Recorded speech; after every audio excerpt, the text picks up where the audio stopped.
बात ये देखनी है कि उपासना मार्ग में चलने वाले उपासक को ये देखना है कि संसार नाशवान है, इसका नाम मृत्यु लोक है। यहाँ मरना तो है ही। अब इसके लिए प्रभु से क्या प्रार्थना करें कि आप बच जाओ, कि आप बच जाओ। वो तो नंबर फिट है, नंबर फिट है, पहले से निश्चित है। इतने वर्ष में, इतने सेकंड में इस तिथि को मरोगे, वो निश्चित हो गया।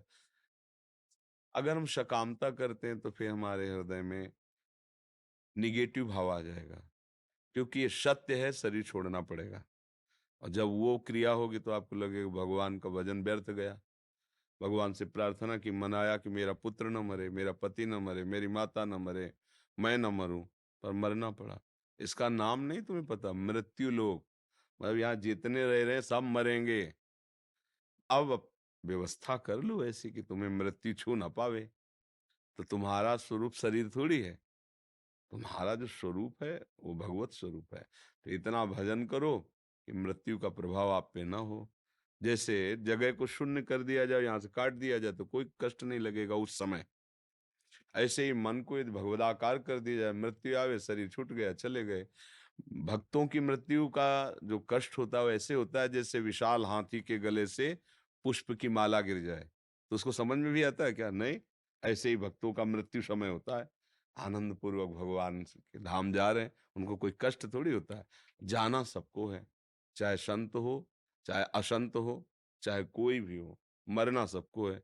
अब ये बात तुम्हारी समझ में नहीं आई तो फिर उसके लिए तो फिर नकारात्मक भाव का खुला हुआ मार्ग है। हे भगवान ये बच जाए। अब उसके मरने का समय कैसे बच जाएगा? वो तो जाना ही पहले से निश्चित है। हे भगवान ये आपको प्राप्त हो जाए, ये भक्तों की चाह होती है। हे भगवान आप कृपा करो, ये जीव जो मर रहा है, चाहे मेरी माँ हो चाहे कोई भी, ये आपको प्राप्त हो। भगवान अब इसे दोबारा जन्म ना हो। भगवान आपके चरणों के समीप ही रहे। ये भक्तजन प्रार्थना करते हैं। यहाँ तो मरना है ही, इसके लिए क्या? मरना है पक्का। अगर ये बात स्वीकार कर लोगे तो अमर हो जाओगे। और अगर ये सोचोगे कि दवाई या प्रार्थना या किसी का आशीर्वाद मृत्यु के ऊपर नहीं चलता, किसी का सब जो आशीर्वाद दे रहे उनका भी शरीर छूटेगा, सबका छूटेगा। तो सत्य बात स्वीकार कर लो कि मृत्यु तो सबकी ही होनी है। फिर उसमें अश्रद्धा क्या करना कि मेरी माँ चली गई, मेरे पिता चले गए। तो इसमें तो और बढ़िया आनंदित होना चाहिए कि चलो वो गई, अब हमारा नंबर है।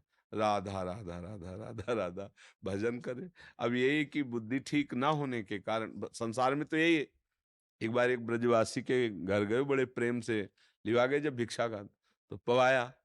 तो पा के बैठे, हम कहा सुनो भाई, तुम्हें पता होना चाहिए कि तुम एक दिन मरोगे, इसलिए तुम्हें नाम जप में रुचि होनी चाहिए।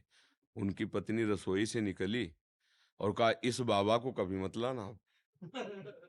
ये मरने की बात कह दी। बोले इस हमारे सामने ही कहा, इस बाबा को मत लाना अब, आशीर्वाद दिया नहीं, कह रहा कि मरोगे। हम कहा यार मतलब हमारी बात को समझ नहीं पाए। तो